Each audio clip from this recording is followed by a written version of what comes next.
Good morning students. Class tenth में आज का टॉपिक है अग्र मस्तिष्क। पिछले वीडियो में मैंने आपको पूरा तंत्रिका तंत्र के विषय में बता दिया था कि तंत्रिका तंत्र कितने प्रकार का होता है और उसमें 3 भाग बता दिए थे और उसका चार्ट भी बना। मस्तिष्क का जो मस्तिष्क है, मस्तिष्क का मैंने चार्ट भी बनवा दिया था कि मस्तिष्क कितने प्रकार का होता है, मस्तिष्क के कौन कौन से भाग होते हैं।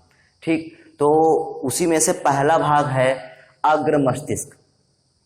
पहला भाग कौन सा है? अग्र मस्तिष्क। नंबर 1 कौन सा है? अग्र मस्तिष्क। तो आज हम लोग अग्र मस्तिष्क के विषय में ही जानेंगे कि अग्र मस्तिष्क क्या होता है। ठीक, तो वीडियो शुरू करने से पहले अगर आप हमारे चैनल पर नए हैं तो चैनल को सब्सक्राइब कर लें, बेल आइकन को दबाएं ताकि आपको वीडियो की नोटिफिकेशन मिल सके। तो देखिए क्या होता है अग्र मस्तिष्क। यह मस्तिष्क का लगभग 2/3 भाग बनाता है। मतलब जो पूरा मस्तिष्क है, मस्तिष्क का जो 2/3 भाग है वो यही मस्तिष्क है। अग्र मस्तिष्क जो होता है वो पूरे मस्तिष्क का 2/3 भाग है और सबसे मेन भाग है ये अग्र मस्तिष्क। क्या मेन है अभी देखेंगे। तो यह मस्तिष्क का लगभग 2/3 भाग बनाता है। ठीक, यह मस्तिष्क का मुख्य सोचने वाला भाग है। मतलब मनुष्य में जो सोचने और समझने की जो क्षमता होती है, मनुष्य में जो सोचने और समझने की क्षमता होती है वो अग्र मस्तिष्क के द्वारा ही होती है। तो वही लिखा हुआ है कि यह मस्तिष्क का मुख्य सोचने वाला भाग है। यह 2 भागों का बना होता है। ठीक, कितने भागों बना होता है? 2 भागों का बना होता है। नंबर 1 सेरिब्रम और नंबर 2 डायंसिफेलॉन। ठीक, कौन कौन सा? सेरिब्रम और डायंसिफेलॉन। तो पहला देखते हैं सेरिब्रम क्या होता है। सेरिब्रम क्या होता है? तो यह 2 अर्धगोलार्धों का बना होता है। जो सेरिब्रम होता है वो 2 अर्धगोलार्ध। ठीक, अर्धगोलार्ध मतलब कैसे होता है? ऐसे। ठीक, यह 2 अर्धगोलार्धों का बना होता है ऐसे। ठीक, अर्धगोलार्ध। तो यह 2 अर्धगोलार्धों का बना होता है जिन्हें सेरिब्रम अर्धगोलार्ध कहते हैं। तो जो सेरिब्रम होता है कितने गोलार्धों का बना होता है? 2 अर्धगोलार्धों का बना, 2 गोलार्धों का बना होता है। कितने? 2 गोलार्धों का बना होता है और जिन्हें सेरिब्रम अर्धगोलार्ध कहते हैं। क्या कहते हैं? सेरिब्रम अर्धगोलार्ध कहते हैं। प्रत्येक सेरिब्रम गोलार्ध में 3 गहरी दरारें होती हैं। मतलब जो अर्धगोलार्ध है, जैसे मान लेते हैं 2 अर्धगोलार्ध हैं। ठीक, तो प्रत्येक अर्धगोलार्ध में 3 दरारें होती हैं। ठीक, ऐसे। तो इस प्रकार से 3 दरारें होती, 3 गहरी दरारें होती हैं जिस कारण यह 4 भागों में बढ़ जाता है। देखिए एक अर्धगोलार्ध में जब 3 दरारें होंगी तो ये कितने भागों में बढ़ जाएगा? 1 2 3 और 4। तो वही लिखा हुआ है प्रत्येक सेरिब्रम गोलार्ध में 3 गहरी दरारें होती हैं जिस कारण यह 4 भागों में बट जाता है। सेरिब्रम, अब देखिए इतना हो गया कि सेरिब्रम 2 गोलार्धों का बना होता है जिन्हें सेरिब्रम अर्धगोलार्ध कहते हैं। प्रत्येक सेरिब्रम गोलार्ध में 3 गहरी दरारें होती हैं।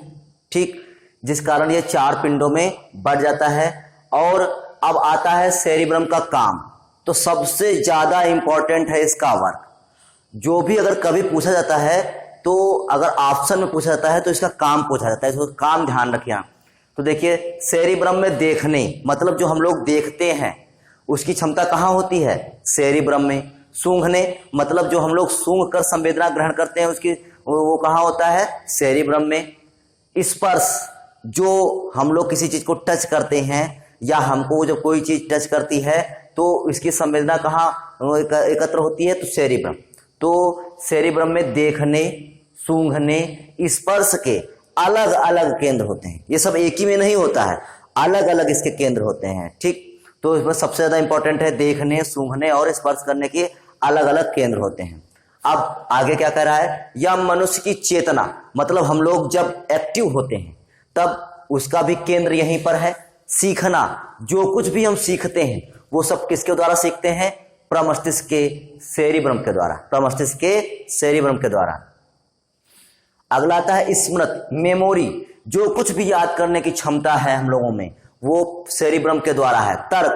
तर्क मतलब जो भी हम तर्क करते हैं कि ऐसा क्यों होता है, ऐसा क्यों नहीं होता है, तो जो तर्क करने की क्षमता होती है वो सेरिब्रम के द्वारा होती है। तथा बुद्धि का भी केंद्र होता है। मतलब जितने भी हम लोग बुद्धिमान होते हैं तो जो बुद्धि का केंद्र होता है वो कौन होता है? सेरिब्रम होता है। तो सेरिब्रम मस्तिष्क के अन्य भाग पर नियंत्रण रखता है। मतलब जो सेरिब्रम होता है वो मस्तिष्क के जो दूसरे भाग होते हैं उनका भी नियंत्रण रखता है। तो इस प्रकार से क्या क्या काम हो गया? देखना, सूंघना, स्पर्श, चेतना, सीखना, स्मृत, तर्क, बुद्धि, ये सबका केंद्र कौन होता है? सेरिब्रम होता है। और मस्तिष्क का नियंत्रण, पूरे मस्तिष्क के भागों का नियंत्रण कौन करता है? सेरिब्रम करता है। तो इसके वर्क मोस्ट इंपॉर्टेंट है। आपको बता दें कि जो क्लास 10th में आपका इतने दिया गया है, बाकी जो क्लास 11 है उस क्लास 11 में बहुत डीपली से मस्तिष्क दिया गया है, ठीक, लेकिन हमें केवल यहां पर इतना ही पढ़ना है। दूसरा आता है डायनसिफेलॉन। क्या आता है? दूसरा डायनसिफेलॉन। तो इस भाग से पीनियल काय, कौन सी चीज? पीनियल काय तथा पिट्यूटरी ग्रंथ, मोस्ट इंपॉर्टेंट, पिट्यूटरी ग्रंथ जुड़ी होती है। आपसे बहुत प्रश्न पूछा जाता है कि पिट्यूटरी ग्रंथ हमारे किस भाग से जुड़ी होती है? तो पिट्यूटरी ग्रंथ हमारे अग्र मस्तिष्क के डायनसिफेलॉन से जुड़ी होती है, ठीक। तो इस भाग से पीनियल काय, पिट्यूटरी ग्रंथि जुड़ी होती है। थैलमस व हाइपोथैलमस इसी के भाग है। मतलब डायनसिफेलॉन में और कौन से भाग हैं? थैलमस और हाइपोथैलमस। देखिए थैलमस और हाइपोथैलमस का काम क्या आता है? जो हमारे भूख और प्यास का जो केंद्र होता है, ठीक, वो थैलमस और हाइपोथैलमस में ही होता है। तो जो भूख और प्यास का जो केंद्र होता है वो थैलमस और हाइपोथैलमस ही इसके केंद्र होते हैं। तो इस प्रकार से भूख और प्यास को जो नियंत्रित करता है वो डायनसिफेलॉन ही करता है, ठीक। तो ये डायनसिफेलॉन था और डायनसिफेलॉन में ये इंपॉर्टेंट है कि थैलमस और हाइपोथैलमस कहाँ पाए जाते हैं? तो डायनसिफेलॉन पाए जाते हैं।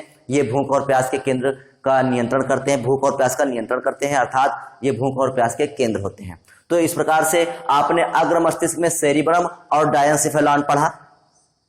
उम्मीद है कि आपको यह समझ में आया होगा।